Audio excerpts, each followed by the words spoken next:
A crise no governo norte-americano de Barack Obama vai de mal a pior. Parece um buraco sem fim. O estudioso sobre as questões políticas mundiais e também sobre os senhores do mundo, os Illuminati, chamado Hal Lindsey, um homem que é bastante famoso na América do Norte, ele trouxe há poucos dias atrás à tona uma observação de Igor Panarian, através de uma publicação em um jornal de grande circulação, de que os Estados Unidos acabaria caindo em uma ruptura, ou seja, se desintegraria. Igor Panarian foi também quem previu que isso aconteceria na Rússia, de Mikhail Gorbachev. Vamos assistir aqui um trecho dessa reportagem para você saber do que eu estou falando. Isso foi publicado no jornal Wall Street. Há um professor na Rússia, Igor Panarian, analista aposentado da KGB. Por mais de uma década, ele vem prevendo que os Estados Unidos será desintegrado em várias partes em 2010. Ninguém quis ouvi-lo, mas agora muitos estão ouvindo.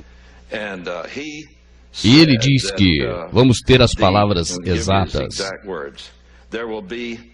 haverá um colapso econômico e moral nos Estados Unidos, que irão disparar uma guerra civil e quebrar o país. Como vimos na reportagem, o Dr. Igor Panarian vem há mais ou menos 10 anos prevendo de que vai haver esse racha nos Estados Unidos, essa quebradeira geral. E agora, recentemente, esta semana, ele veio a público novamente, na mídia internacional, para reforçar essa tese de que realmente ele acredita que vai haver uma quebradeira geral nos Estados Unidos e o país vai se desintegrar em menos de 6 meses daqui para frente. Vamos assistir. Quem deu esperança à América trará o final para os Estados Unidos. O professor Igor Panarian, que é autor do livro O Colapso dos Estados Unidos, disse que o presidente Obama vai arrastar o país para o buraco, tal como fez Mikhail Gorbachev. Obama é o presidente da esperança, mas já em um ano não terá nenhuma esperança. Praticamente, Obama é outro Gorbachev. Ele gosta de falar, mas na realidade não é capaz de fazer nada. Ao menos Gorbachev foi secretário regional do Partido Comunista, enquanto Obama foi apenas um trabalhador social. Sua mentalidade é completamente diferente. É uma boa pessoa e fala de boas maneiras, mas não é um líder. E levará a América a se desintegrar. Quando os norte-americanos compreenderem isso, será como a explosão de uma bomba. Antes, era só o Dr. Igor Panarian quem havia dado essas previsões e feito essas colocações em público. Mas hoje, outras pessoas, que também são estudiosos da questão política mundial, têm a mesma opinião de Igor Panarian. Gerald Celente, um conceituadíssimo, renomadíssimo, estudioso da política mundial norte-americano, ele previu também a queda da antiga União Soviética e também o crash na Bolsa de Valores americanas. E Gerald Celente tem uma opinião muito concreta sobre a questão dos Estados Unidos na atualidade. É assustador. A economia mundial vai quebrar, a Bolsa de Valores vai fechar, e a vida como nós conhecemos não vai existir nunca mais.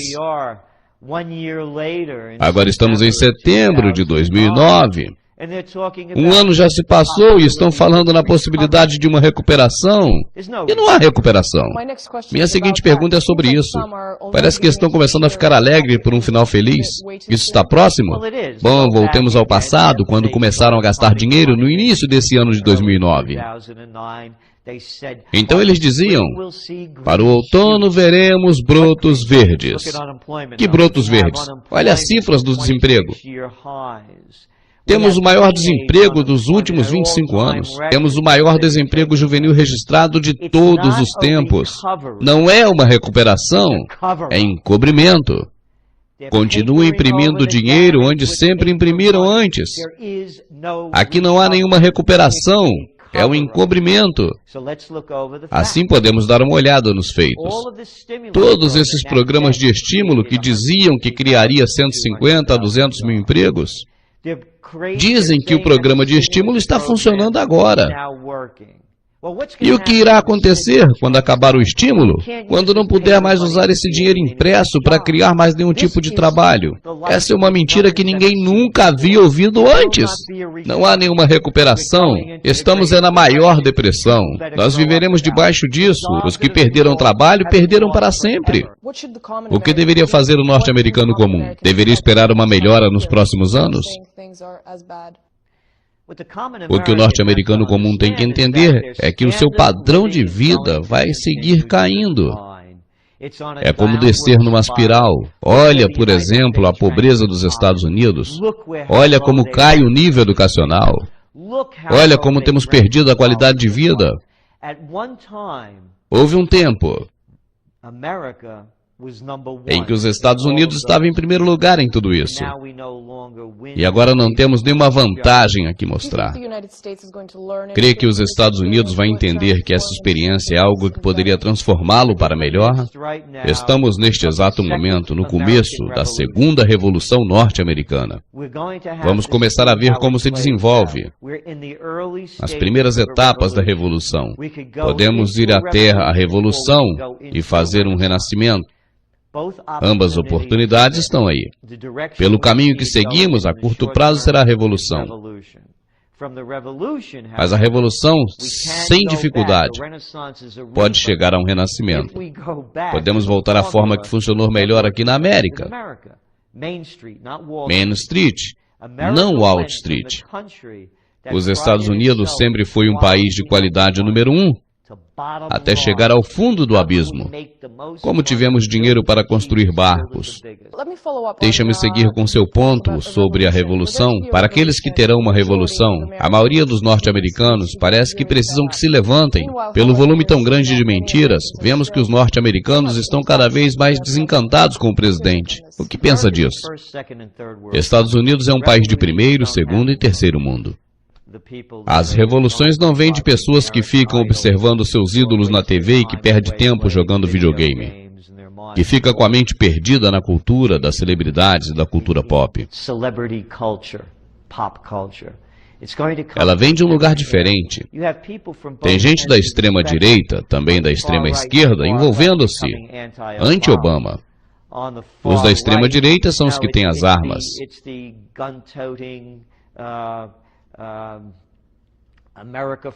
E pelos dois lados tem racismo metido no meio. Mas não se fecharão nesse aspecto. Da esquerda tem a base de apoio de Obama, que agora está se separando dele. E esses são os mesmos que estavam contra a colocação de mais tropas no Afeganistão, contra os ataques ao Paquistão e outros países soberanos.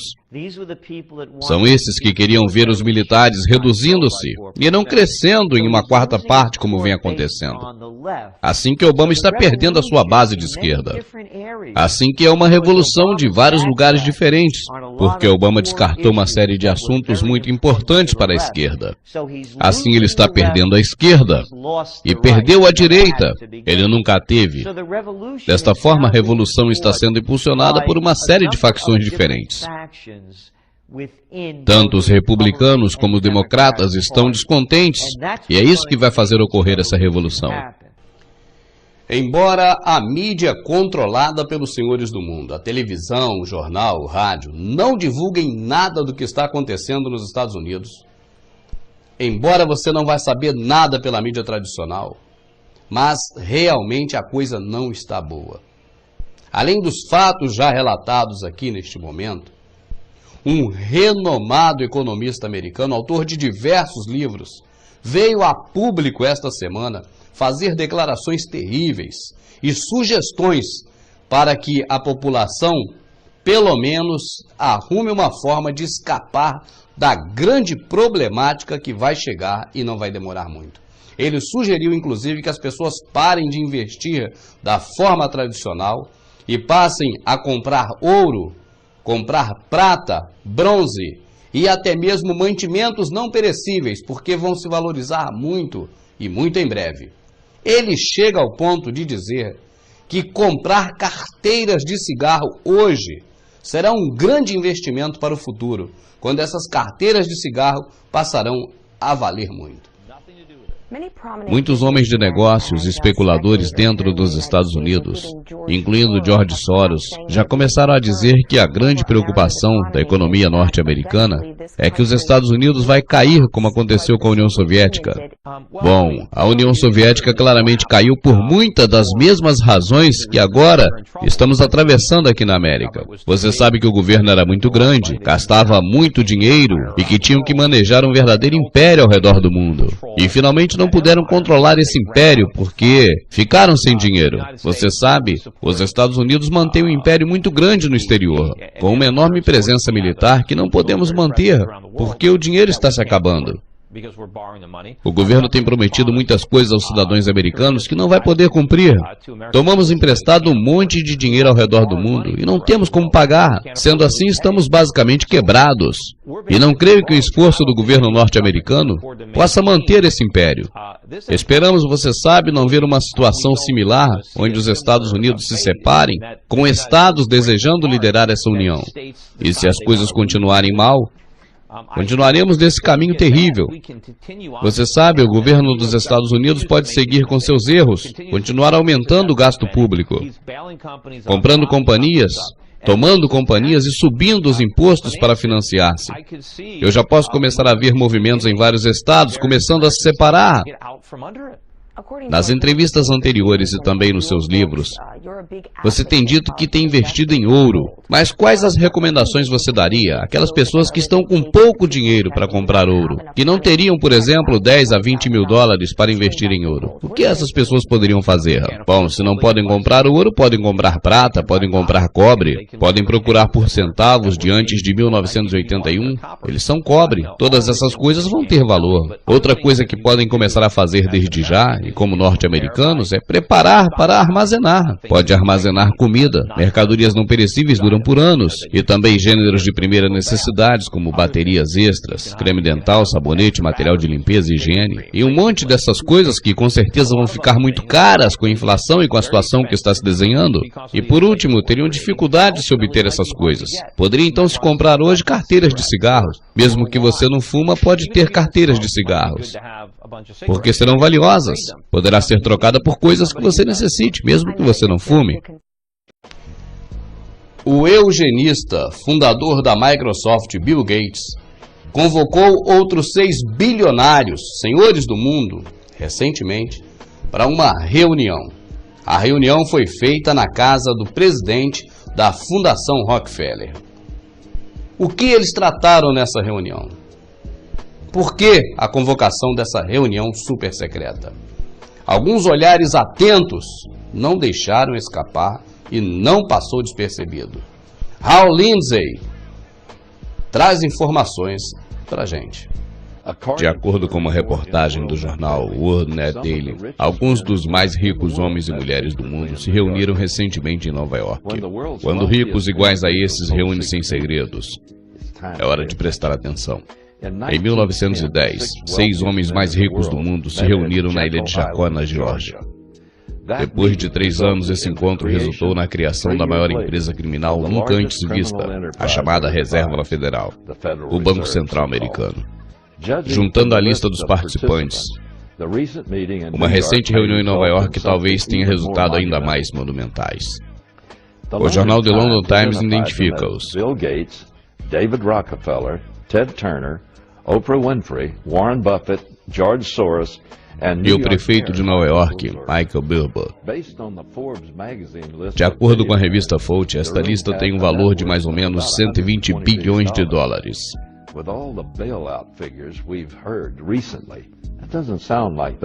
Não parece muito, mas acredite em mim, é muito dinheiro. 120 bilhões é mais ou menos o orçamento anual para todo o estado de Nova York.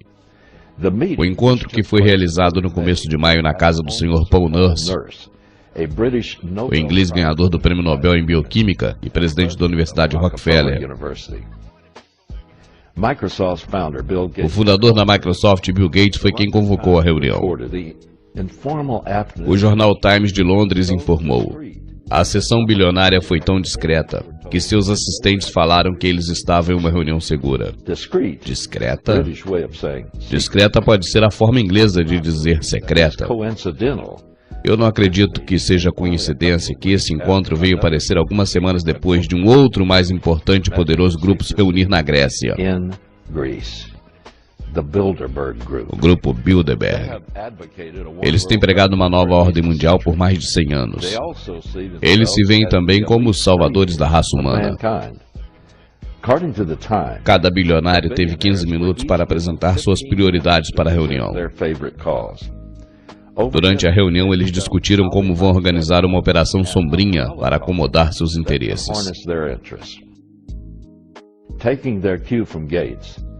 O repórter diz concordar que a superpopulação é o problema número 1. O especialista fala que a população mundial vai chegar a 7 bilhões em 2012. De acordo com Bill Gates e seus programas de computador, ele conta em 8 bilhões e meio.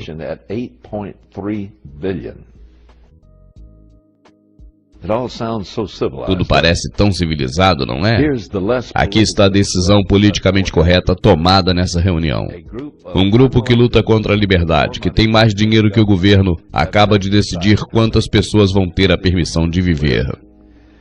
Esse grupo de pessoas que está acima do governo agora terá que decidir critérios a serem usados para fazer a seleção dos quais não terão a permissão de viver e como eles vão morrer. Será norteado politicamente por meios severos. Mas no final, muitas pessoas vão morrer. O encontro foi feito como se filantrópico, de pessoas que querem fazer o bem. Você pode colocar batom nos porcos, mas no final, os porcos continuarão sendo porcos. E da análise final, só tem uma forma de controlar a população, decidindo quem tem permissão para viver e, acima de tudo, quem tem que morrer. Essa crise generalizada no governo do Barack Obama está deixando muita gente de cabelo branco. Os empregados, os serviçais dos senhores do mundo estão se desdobrando para poder dar conta do trabalho que o patrão lhe tem imposto. Glenn Beck, um jornalista super conceituado nos Estados Unidos, que é funcionário da elite global, trabalha em uma das emissoras dele, se desdobra para convencer a população de que a moeda única, uma moeda só, um só dinheiro corrente para o mundo todo, é um bom negócio.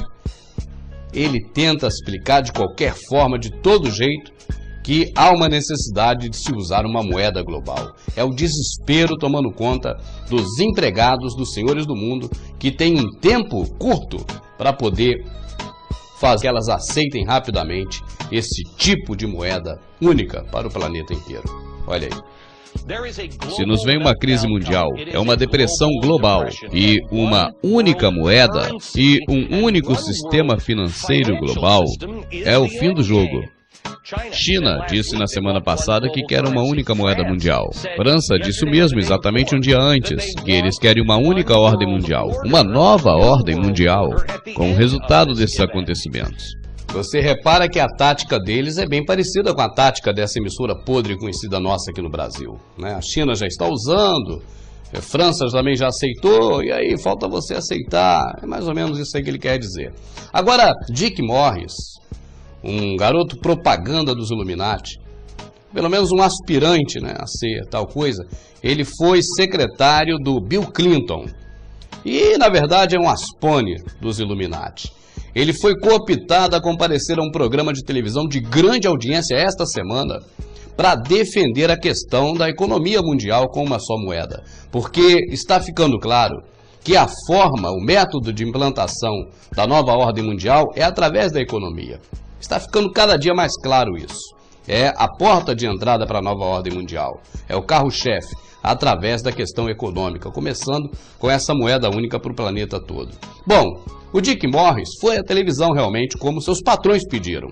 Só que ele deu uma escorregada e eu gostaria que você assistisse com a máxima atenção a essa reportagem, porque ele, inclusive, ao vivo, na hora de dar a entrevista, em favor do que queriam os Illuminati, ele escorregou feio e fez o oposto. Inclusive, ele afirmou na televisão americana de que há realmente uma grande conspiração dos senhores do mundo contra a humanidade. Você acredita em mim? Então vamos analisar devagarzinho, com bastante atenção esse vídeo. Olha a reportagem do Dick Morris escorregando.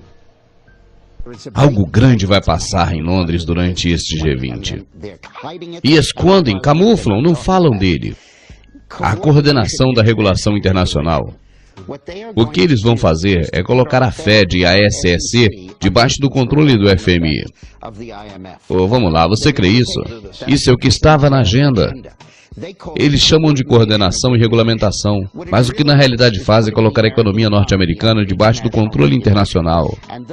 E essa gente que anda gritando, a ONU vai tomar o controle de um governo mundial. Pareciam loucos, mas tinham razão, está acontecendo agora. Ben Geisel diz que estava aberto a uma moeda mundial na semana passada. E esses conspiracionistas ficam a vida toda dizendo isso, mas eles não estão errados. Deu para pegar? Não precisa repetir não, porque eu vou repetir bem devagarzinho, compassado, parando para você assistir novamente. Repare bem que o Dick Morris ele foi chamado na televisão para fazer uma defesa da questão da economia mundial. Ao vivo. Ele começa falando sobre a reunião do G20. Era para ele emendar naquela reunião do G20 com a questão da necessidade e tal, de uma economia global para salvar o planeta, enfim. Deveria contar uma história. Mas ele se perdeu ao longo do percurso, quando ele foi formar a questão toda que ele queria colocar. E aí ele descamba para outro lado. Ele fala algumas verdades que jamais poderiam ter sido ditas na televisão, principalmente na Fox, que é uma das grandes emissoras dos senhores do mundo. Agora eu quero que você repare também na atitude do repórter. O repórter tenta interrompê-lo, porque o repórter fica apavorado, o âncora, quando percebe que ele está saindo da linha, que ele está indo para o outro lado, que ele está tomando uma outra direção. Vamos assistir de novo e dessa vez com legendas, sem a dublagem, para que você veja melhor a questão toda. Vamos colocar a legenda do Dick Morris amarela e a legenda do apresentador em vermelho, para que você perceba melhor o que aconteceu. Mas observe bem e repita outras vezes esse trecho, e se possível até você da internet que está nos assistindo, compartilhe com mais gente essa informação, porque é importante. There's a big thing that's going to happen in London at this G20, and then they're hiding it, they're camouflaging it, they're not talking about it. Coordination of international regulation. What they are going to do is to put our Fed and our SEC under the control, in effect, of the IMF. Oh, come on. They're You going to believe take, they'll do this? That's what was in the draft agenda. They call it coordination of regulation. What it really is putting the American economy under international regulation. Yeah. And those people who have been yelling, oh, the UN's going to take over global Conspiracy government. theorists. They've been crazy, but now they're right. Yeah, well, when It's happening. When Geithner said he would be open to the idea of a global currency last Exactly, week, yeah. those conspiracy people had said and suggested that for years. right. You're not wrong. Compartilhe esse vídeo, coloque na sua página, divulgue o máximo possível, repita no seu canal, no Orkut, onde você puder. Você que está assistindo pelos DVDs, copie e passe mais DVDs para frente, porque essa reportagem, que foi pequeno esse trecho, mas fica claro que há realmente hoje uma preocupação grande dos senhores do mundo em contornar a coisa para que não fuja do controle, para que não escorregue entre os dedos, já que é um momento decisivo para eles. E lembre-se, nós estamos em 2009, é um ano importante para eles, pesquise pela internet. Foi em 1901, um ano 11 também, que eles implementaram várias coisas dessas que estão aí hoje, controlando a humanidade. Depois, em 1918, também foi ano 11, eles implementaram uma série de coisas desse ano. Esses anos 11 para eles são importantes. Para mim e para vocês isso não representa nada, mas para eles esse ano é importante. E 2009 é outro ano importante dos Illuminati. É bom que você fique atento a isso e pesquise, pesquise, pesquise, sem parar de pesquisar. Uma das principais informações que estão circulando esta semana pela internet é a questão da obrigatoriedade da vacinação na campanha contra a gripe suína na França. Há alguns dias atrás, as autoridades do Ministério da Saúde daquele país vieram a público pela TV para informar que a vacinação seria voluntária e não obrigatória. Mas os fatos que vêm ocorrendo no dia a dia daquele país têm dito e mostrado o contrário disso. O governo está armando, na verdade, uma grande estratégia para que possa ser, então, cada estado da França vacinado. Tanto que o número de vacinas é muito superior ao número de habitantes daquele país. E também o controle dessa vacinação será feito através de cartões inteligentes equipados com chips. Ali poderá saber quem foi vacinado, quem não foi, quem será, quem está correndo da vacina, enfim. E tudo isso está sendo feito no maior sigilo possível. Tanto que a grande parte da população da França, que assim como no Brasil e em todos os lugares fica alienada pela televisão, distraída por tanta coisa que existe para distrair as pessoas, eles não perceberam ainda isso. E o que ocorre é que, na verdade, só serão informados pela televisão de que a vacinação será obrigatória quando não houver mais tempo para esboçar nenhum tipo de reação. Descoberto em Oklahoma um plano para a implementação efetiva da vacinação obrigatória. Esse plano foi descoberto, a informação começa a vazar na medida em que tem que se envolver mais pessoas para realizar aquilo que está programado, e em meio a essas pessoas sempre há um ou outro que comenta com um amigo, com um familiar, e aí a notícia acaba escapulindo. E foi assim que aconteceu em Oklahoma essa semana, com a informação sobre a organização do governo para a implementação da vacina obrigatória contra a gripe suína. Vamos assistir. O que estou dizendo tem a ver com a vacinação da gripe suína e com o exército para auxiliá-la. Em seu artigo o senhor não revela as fontes, mas eu gostaria que o senhor agora falasse aqui um pouco mais sobre os braceletes de metal que vão colocar no pulso das pessoas com um chip de computador, e então todos poderão entender melhor o comentário.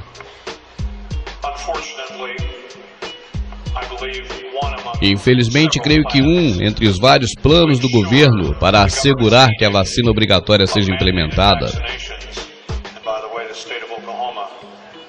e é certo que o estado de Oklahoma já aprovou uma lei em sua assembleia para que todos os moradores de Oklahoma sejam vacinados.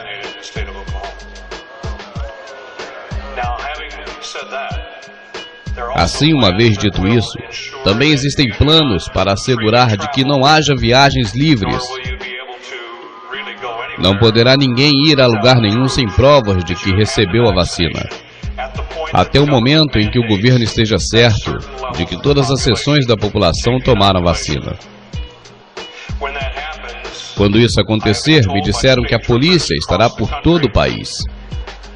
Existem planos prontos para serem implementados que incluem reter as pessoas nos pontos de asfixia, que é como estão sendo chamados.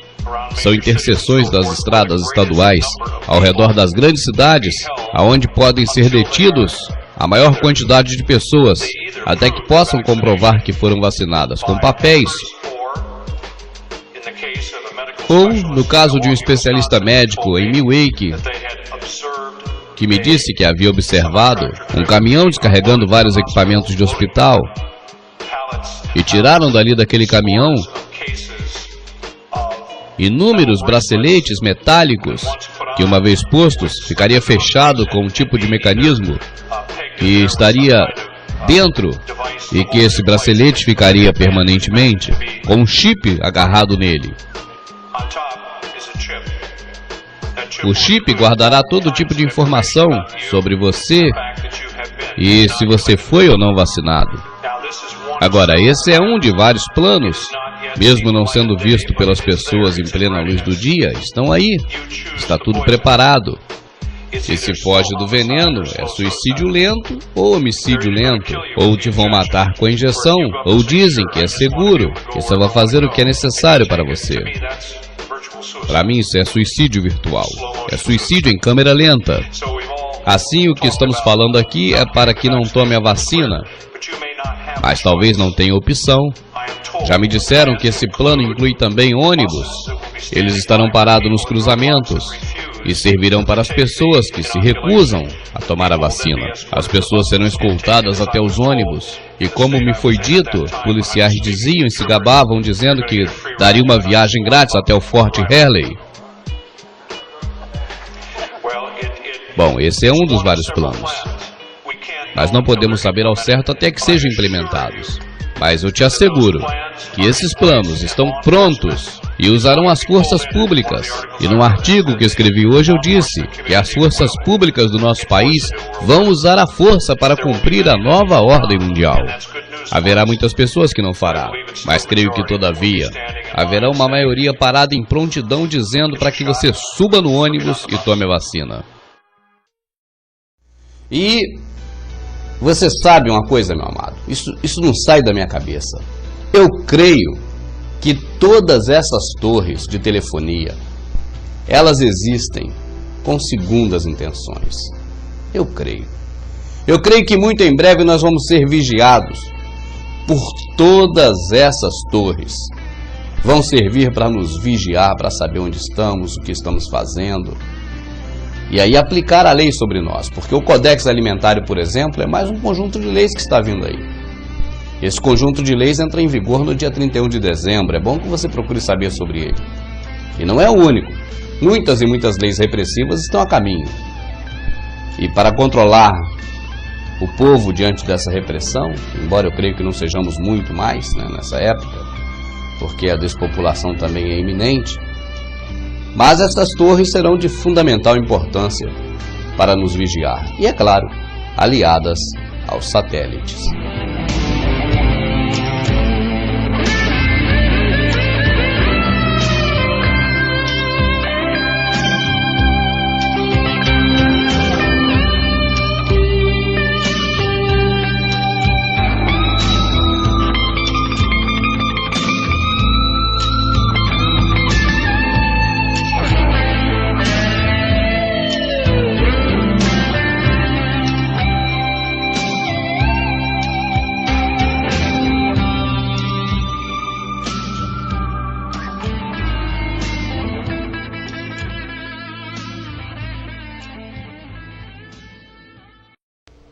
Vem aí o Codex Alimentário. Nós vamos trazer agora uma palestra inteira com uma especialista no assunto, uma nutricionista que alertou a população quanto a essa problemática. Ela sempre faz palestras, mas a que nós vamos trazer é de 2005, quando ela já alertava em 2005 para a data de 31 de dezembro de 2009. O que ocorre com o Codex Alimentário? O que é o Codex? Codex Alimentários é um termo em latim para um código de alimentação. O que é um código de alimentação? Você conhece muito bem o Código de Trânsito, conhece também o Código Penal, o Código Civil.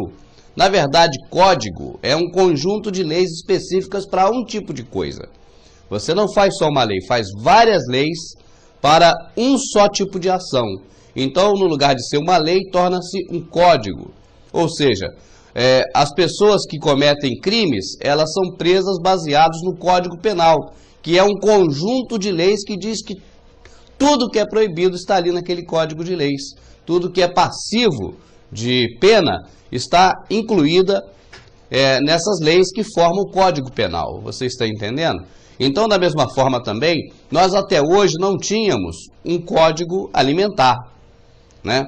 E a partir de 31 de dezembro, nós vamos ter o Código de Alimentação, um conjunto de leis que vai reger a alimentação. Olha, deixa eu falar aqui um detalhe importante que muitas pessoas não atentam, não param para fazer esse raciocínio. Mas é importante raciocinarmos, sempre é importante raciocinar. Raciocinar sempre é importante. Veja bem, nós como cidadão comum da sociedade, nós podemos fazer tudo que não existe uma lei que diga o contrário. Tudo que a lei não proíbe, nós podemos fazer.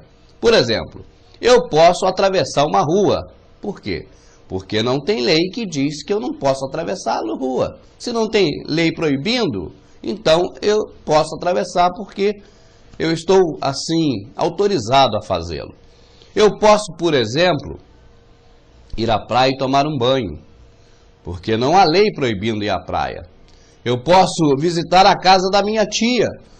Não há lei que proíba eu visitar a casa da minha tia. Então, tudo que não tem lei proibindo, nós podemos fazer. Você está entendendo? Esse Codex Alimentar, sob o aspecto da alimentação, ele é visto como uma lei napoleônica. O que é uma lei napoleônica? É a lei que diz o contrário. Tudo que não tem uma lei te autorizando, você não pode fazer. É o contrário do que nós conhecemos na Constituição. Você entende? E com o Codex Alimentário vai ser algo parecido com a lei napoleônica. Eu vou dizer por quê. Hoje, você pode ter vários hábitos alimentares, ou de cultivo dos alimentos, ou de criação dos alimentos, que você pode exercer porque não tem lei dizendo que não pode, então você pode. Só que com o Codex Alimentário você não poderá mais, porque vai ter um conjunto de leis regendo a alimentação. E esse conjunto de leis, eu não vou aqui fazer a palestra que nós vamos apresentar, é claro, eu só estou dando uma introdução. Mas esse conjunto de leis, ele vai reger sobre todos os aspectos da alimentação. Desde o cultivo, desde a plantação, desde a criação, até o transporte e distribuição e venda e o consumo. Vamos assistir, eu creio que seja melhor nós assistirmos a palestra. Então, a partir de agora, está no ar a palestra do Codex Alimentarium. Let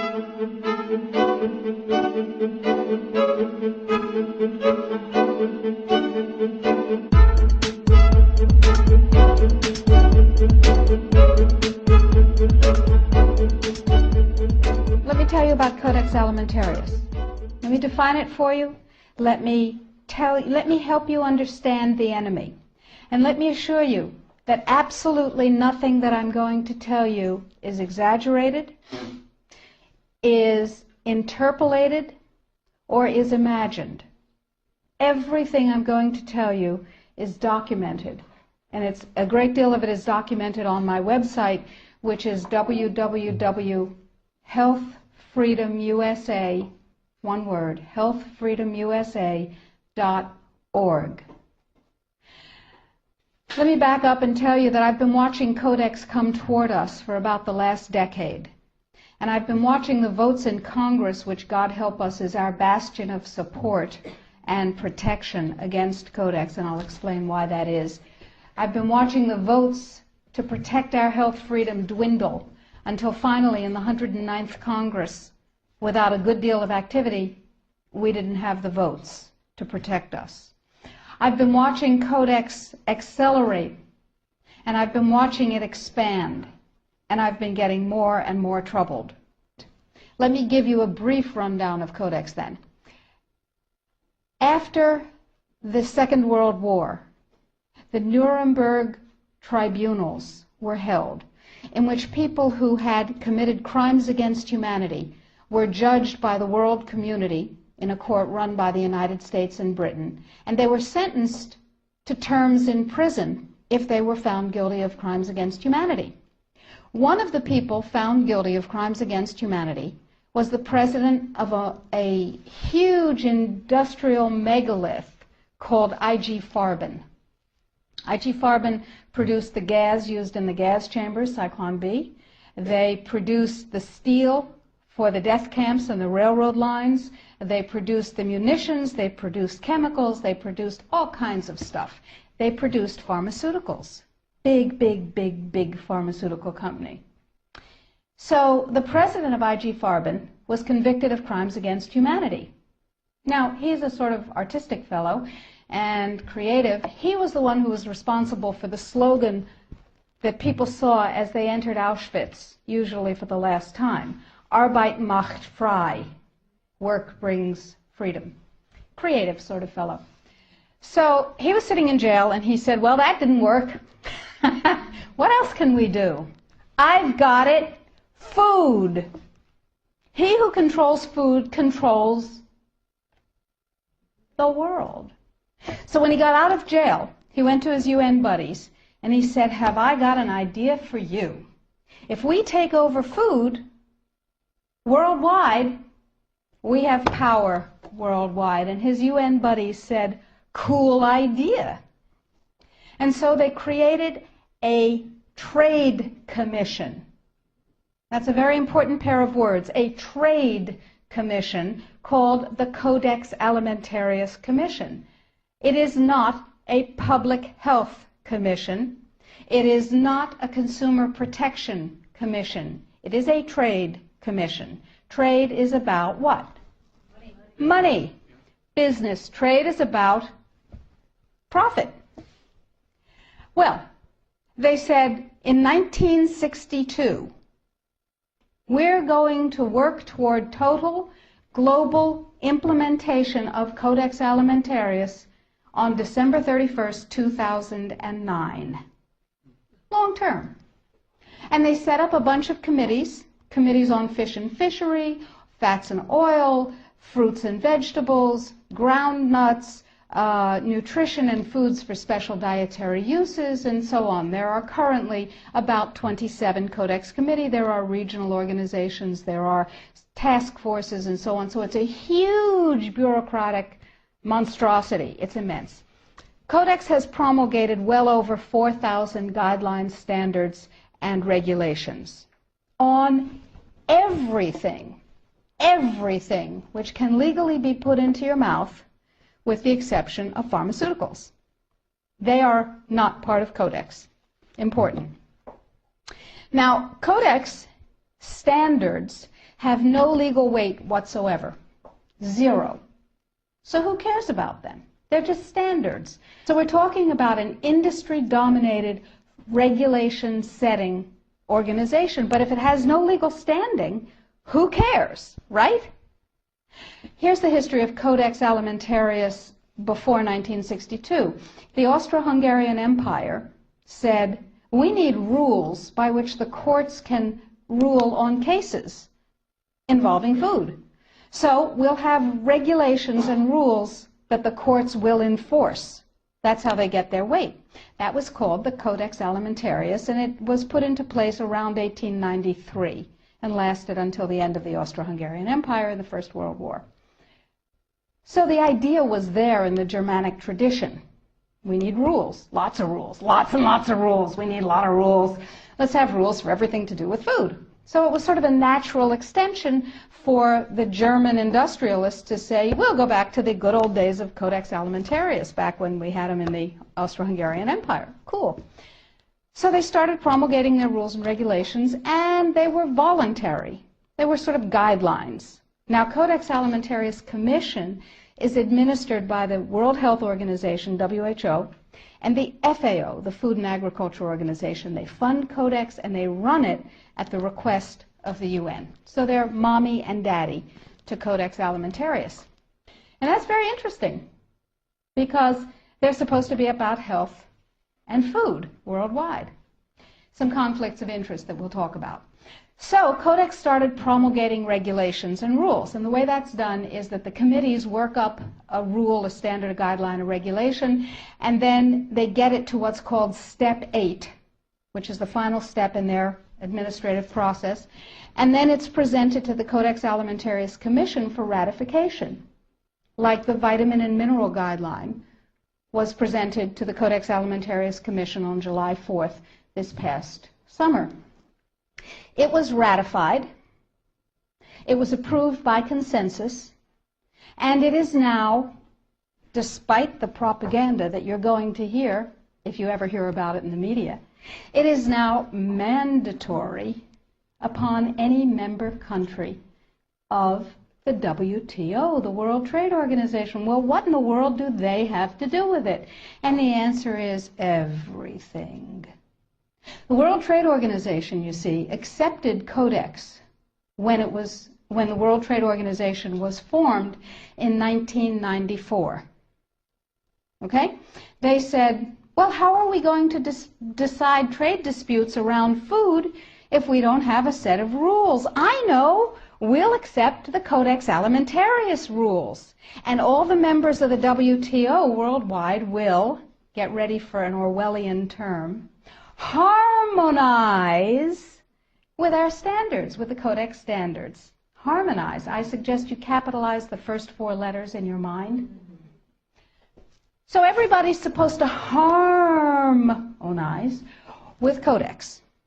And when they harmonize, with Codex.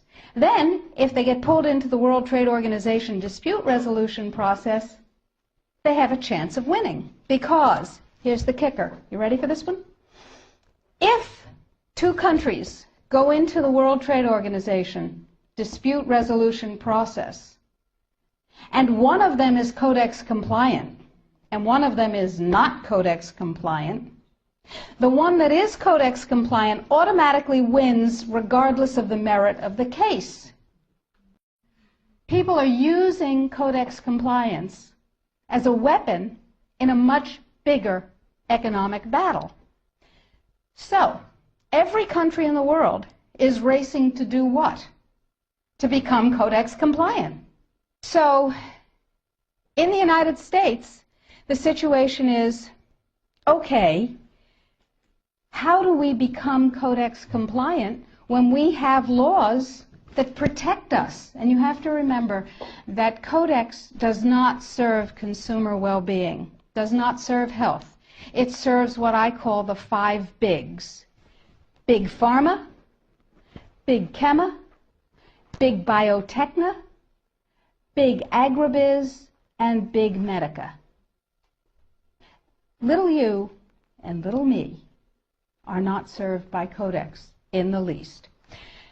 So, before we go forward and talk about the rest of what has to happen, let's ask what Codex does.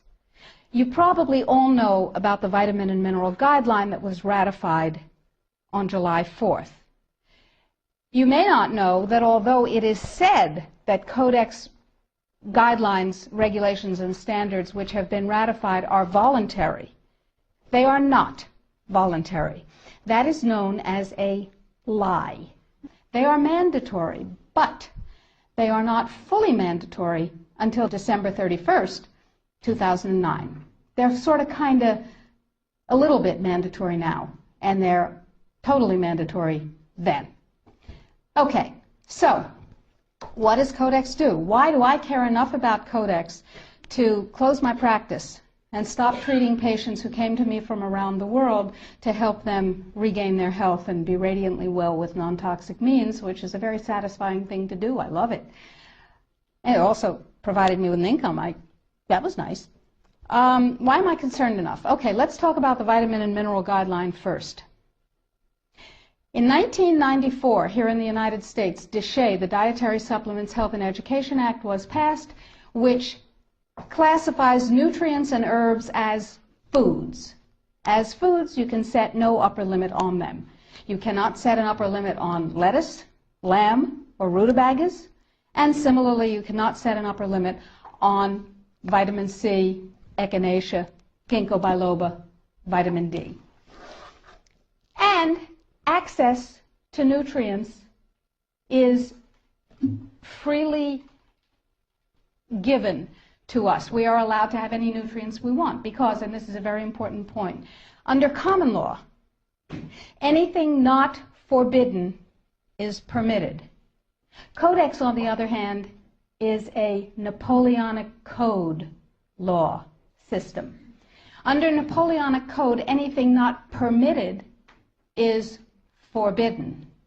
That's called a positive list. So, vitamins and minerals. In 1994, we passed DSHEA. Nutrients are foods. We can have as much of them as we want. It's our business. In 1994, Codex, with no notice here in this country whatsoever, declared nutrients, put on your intellectual seatbelts, declared nutrients to be toxins. They're poisons. Dangerous industrial poisons. As poisons, we have to be protected from them. How do you protect somebody from a poison? You use toxicology. You use a science called risk assessment. A quick primer on risk assessment. First, you take the substance that's poisonous and you feed it to animals and you determine the dose that kills 50% of them. That's called the LD50. Okay? And you extrapolate what the LD50 for a human being might be. Then, you go down to the other end of the dosage range and you start feeding itty-bitty tiny bits of it to test animals. And you come up with the largest possible dose, the maximum permissible upper limit, that can be fed to an animal before a discernible impact is shown. Okay? No discernible impact. Then you divide that by 100. That's how they do it in risk assessment. And now you've got a safety margin. So you've got 1/100th of the dose that can be given, the largest dose that can be given with no discernible impact. Okay?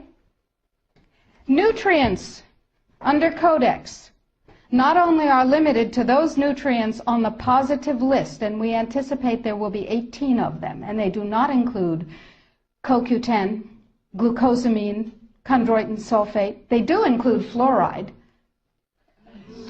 which, to my knowledge as a physician, has absolutely no biological benefit whatsoever. But it does make people complacent.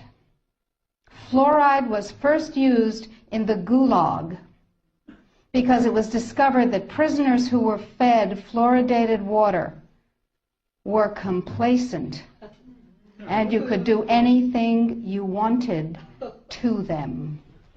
They were easy to manage. So you have 18 nutrients. You have itty-bitty, teeny-weeny, little-bitty doses that are determined scientifically to have no effect on any human being. Now, in this country, we have a problem. We have DSHEA. We got to get rid of DSHEA in order to harmonize with Codex. That part of Codex, anyway. So how do we get rid of DSHEA? We attack it legislatively, of course. And there are 5, count them, 5 bills currently before Congress designed to overturn, gut, invalidate, and otherwise get rid of DSHEA. Because once DSHEA is gone, we can harmonize with the vitamin and mineral guideline. So what we're talking about is waking up one morning and being very surprised to find that high-potency, therapeutically effective, clinically significant nutrients are now illegal in the way that heroin is illegal.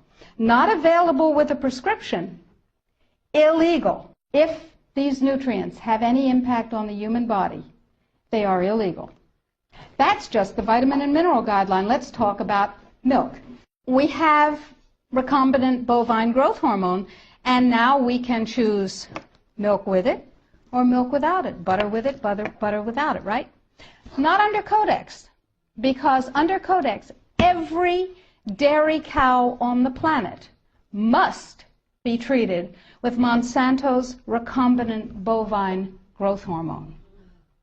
Furthermore, under Codex, every animal used for food on the planet, whether it has fins, feet, or feathers, every animal on the planet must be treated with subclinical antibiotics. Must be treated with subclinical antibiotics and must be treated with exogenous growth hormones. Requires, mandates that all food be irradiated unless it's eaten locally and raw. All food, including organic food, of course. So is it organic afterwards? Well, of course, the organic standards are incredibly low. The organic standards allow a farmer to use veterinary drugs, including growth hormones, antibiotics, etc., on animals, and then at his whim reclassify them as organic, but farmers are our friends and they would never do that, right? Right. Codex sets limits for the dangerous industrial chemicals that you can have in your food. And the limits are incredibly high. Go to Codex Alimentarius, do a Google search, and look, there are drop-down menus at the top of the official Codex page. Look at the toxins and the veterinary chemicals and the levels that are set. They are terrifying to me. Terrifying. The names of the chemicals that are permitted and the amounts of the chemicals that are permitted are terrifying to me. Why am I terrified? Well, perhaps I'm just a cowardly person. It's possible. Think about this. In 2001, 176 countries, including the United States, got together and they said there are 12 really bad organic chemicals. They're called POPs, persistent organic pollutants. There are a lot of them, but there are 12 that are so bad that nobody could disagree that those 12 POPs had to be banned worldwide. 9 of the 12 worst organic chemicals known are pesticides, not surprisingly, because they kill things. And, of course, we have many processes and enzyme systems that are very much like insects and other pests, so they're not too good for us. But Codex has different ideas. Codex has brought back 7 of the 9 forbidden POPs that 176 countries banned worldwide. Dieldrin, aldrin, hexachlorobenzene. And the food that is imported from other countries that contains these substances cannot be stopped at our borders, because otherwise it would be, God forbid, a trade violation. That's how Codex works.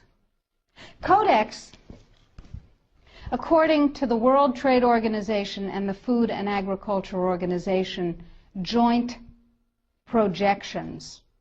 Now, I didn't make this up. Please, if you unfastened your intellectual seatbelts, put them back on again.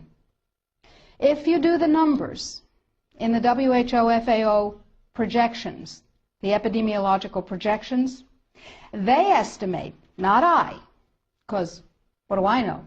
They estimate, they're the experts, that just the vitamin and mineral guideline alone, when it goes into global implementation on December 31st, 2009, will result in a minimum of 3 billion, that's B, bad, big, billion deaths. 1 billion through simple starvation. Those folks who die are not particularly economically successful from the point of view of the corporations. When you're starving to death, how much good can you do when the issue is how much can you buy? Not a lot. Forget them. But the next 2 billion, they will die from the preventable diseases of undernutrition. Cancer, the single most profitable condition ever known to humankind. Cardiovascular disease, a good second. Diabetes, pretty good producer. And a whole host of other preventable diseases. Who will die? Who knows? Who will live? Probably those people who are wealthy enough and powerful enough to have their own pushers of clean food and nutrients. That's who will live. You and I? Probably not. Our children? Probably not. Our grandchildren? Probably not. So we're talking about food regulations that are in fact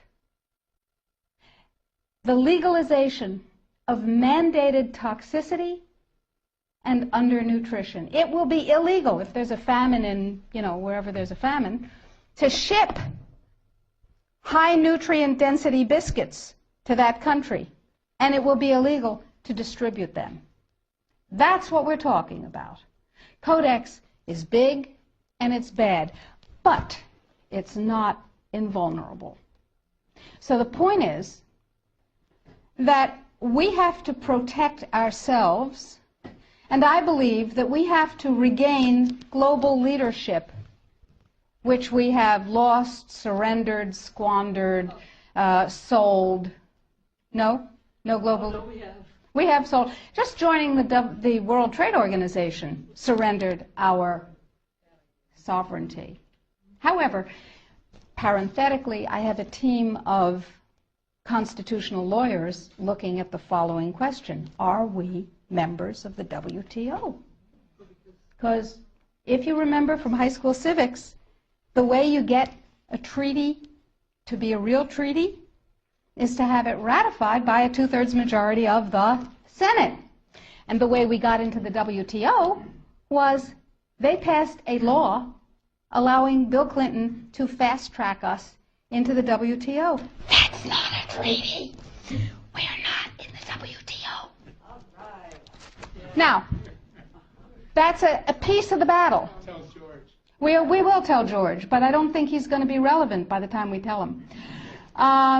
So that's a piece of it, but that's not going to save our lives right now, because do you know, picture in your mind a wasp or a bee trap where the insect voluntarily goes down the funnel and then can't get up out of the trap again? That's Codex. A regular law can be overturned, it can be repealed, it can be corrected by another piece of legislation. But once we become Codex compliant in any area, as long as we're members of the WTO, it can never be repealed, because we have lost the sovereignty to become un-Codex compliant as long as we're in the WTO. So it's like going down that funnel and not being able to get up out of it. So it's very important that we make sure that we do not become Codex compliant. Very important that we make sure that we do not become Codex compliant. But then we'll be hit with all those big trade sanctions and the country will be destroyed economically, right? No. Remember surprise? One of the principles of war? Remember mass, where you take your strength and put it against the enemy's weakness? Well, here's what we've done. We have a team of lawyers who have spent hundreds of hours with us pro bono. These are good guy lawyers. These two gentlemen and we have spent hundreds of hours studying Codex, understanding its weaknesses, a lot of weaknesses, and constructing a strategy which will take the sucker down. It will take it down. But I need you. You are people that other people come to for information about safe, healthy food and nutrients. You are ready-made dissemination points. You are the 1,000 million, 100 million points of light. Here's what is happening. Every country in the world has to be Codex compliant in order not to get hit by WTO trade sanctions, as I told you, if they're members of Codex in the WTO. And there are a few countries that are not, but I guarantee you they're not of any major significance. So, the question is, what does Codex compliance mean? Well, most people, most countries, most legislators believe that it means they have to adopt as their national standard on that particular subject what Codex ratified. But that's not the case any more than we're in the WTO. That's not the case either. What it means is that the format, the issues, and the subjects covered by a Codex guideline, standard, or regulation have to be addressed in the country's guideline, standard, or regulation on the same topic.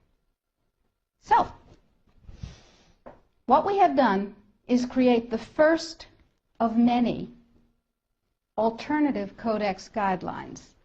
You can go to our website, www.healthfreedomusa.org, and you will see a little button on the upper right-hand side that says, Sign the Citizens Petition. Now, to briefly digress, a citizen's petition is not like a grocery store petition that you sign and you bring to somebody and you say, I have 200,000 signatures, and they dump it in the wastebasket, because in their mind, it's one signature, you and your friends wrote 200,000 names. No, it is a legal challenge to the policy of the United States government on Codex. It's called a citizen's petition. It's a legal challenge. We're suing the United States government, saying what you're doing is illegal, folks. Let us tell you how. We want hearings of fact. We want redress. We want correction. If we get what we want, that's dandy. If we don't get what we want, we have gone through a process called exhausting administrative remedies. We have made the case ripe for court. Okay, so I need you and everybody you know to sign this citizen's petition saying this is a bad policy, en masse. And you do this on the web, and you'll see the instructions, and we present the thousands and thousands and thousands of actual physical pages that we print out with people's signatures to the U.S. Codex Office and to the FDA, and they don't like that at all. But that's okay. However, this time, this is the Second Amendment of the Citizens Petition that we're asking you to sign. This time, the revised vitamin and mineral guideline is part of it. It's part of the lawsuit saying this needs to be U.S. policy. The more voices that say, this is what I want, and you work for me, Mr. and Mrs. Bureaucrat and Mr. and Mrs. Congressman, Mr. and Mrs. Senator, the more voices, the more weight. So step number one is read and sign the citizen's petition. Step number two is disseminate the information, the web link. Tell everybody you know. Put it out in your office. Get your patients, your friends, your neighbors, your suppliers to sign the citizen's petition. And your suppliers, the companies that you use, are going to tell you that you're out of your minds. They will tell you that Codex is not a problem. And they will tell you, anybody here have a dog? Okay. Dog owners know that you ask a dog to heel, sit, down, stay. That's Codex in this country and worldwide. Because the more people who are in Codex coma, the less trouble they have getting this through. So the NNFA, anybody here ever heard of the NNFA? Everybody's heard of the NNFA. Did you know that the members of the NNFA are not just health food stores and manufacturers, but include companies with names you may have heard? Pfizer, Merck, Monsanto, Bayer, BASF, Archer Daniels Midland, Chemet, Eastman Chemical, I could go on, GlaxoSmithKline Wellcome, Wyeth Airest, you get the idea. Why? Because after DSHEA was passed and the nutrient business burgeoned, the pharmaceutical folks said, and they're not dumb, said there's gold in them thar pills. And they bought the means of production of many, many, many companies, and they bought the companies themselves. So they're in the nutrient business. What better way to kill the nutrient business, which is not nearly as profitable as the toxic chemical drug business, than to take it over? Works every time, right? CRN. Anybody here know about CRN? Council for Responsible Nutrition. Same members. They have lots of multi-level marketing companies. Same members. Okay? And they're serving their members' needs. They're saying, CRN is saying, yay, Codex is coming. It's going to protect us from those dangerous vitamins and minerals and herbs. And CRN is saying, bye. Go to sleep, lullaby, and good night, everything's fine. And they use a report that they commissioned at a reputed cost of $800,000. A report, Sidley, Austin, Brown, and Root, a law firm in Washington, wrote a report for them. And it said, lullaby, and good night, everything's fine. It won't have an impact on the United States, everything's fine. Sidley, Austin, Brown, and Root has one major client, whose name you might know, Merck. Now, it's entirely possible that NNFA just did a spectacularly bad job of due diligence, or not. Anyway, the report says everything's fine, everything's dandy, no problem, we've got DSHEA. Yeah, sure we do. Now let's talk about Australia. Remember 5 laws before Congress to overturn Duché. And you can write to Congress on the website. The click of a mouse. I call it riding the freedom mouse. It's called security. Now, Congress uses a multiplier of 13,000 to 1. Every email, fax, phone call, letter. Don't write letters. They get decontaminated. They never get to Congress. Every email, fax, and phone call counts as 13,000 constituent opinions. They figure that if you write a letter or send an email, there are 12,999 lazy lunks who can't bother to get to the computer terminal to do the same thing, but they feel the way you do. Interesting. That's power, my friends. That's power. That's 13,000 to 1. So suppose we have 1 million people. Suppose we have 10 million people. Suppose we have 100 million people saying, don't you dare. Now, Congress has one rule above all others. Anybody know what it is? Get reelected. That's the primary rule, the prime directive, as Isaac Asimov would have called it. The prime directive is to get reelected. Now, Duché was passed, you may remember, by unanimous congressional consent. Was that because one morning all members of Congress woke up and said, I see the light.